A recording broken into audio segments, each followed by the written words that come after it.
Hello नमस्कार सम्पूर्ण साथीमा मेरो तर्फबाट आज नयाँ सालमा सबै साथीभाइ मेरो घर फ्यामिली सबैजनालाई धेरै धेरै शुभकामना छ।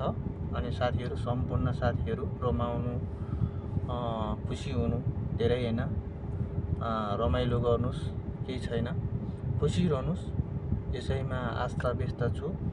अनि जाइने जोमा मेरो यो नयाँ युट्युब च्यानल हजुरहरूले हेरिदिनुहोस् होला, सब्सक्राइब गरिदिनु होला हैन। अनि आज 2022 साल आजदेखि सुरु भयो। 22 सालमा चाहिँ हजुरहरूको दिन शुभ रहोस्, एकदम आस्था रहनुहोस्, शुभ रहनुहोस्, हजुरहरूलाई सम्पूर्ण फ्यामिलीलाई एकदम राम्रो होस्, यही भन्न चाहन्छु। हस्त साथीहरू हेर्दै गर्नु, लाइक कमेन्ट सब्सक्राइब पनि गरिदिनु होला है त। मेरो भिडियो आउँदै गर्छ।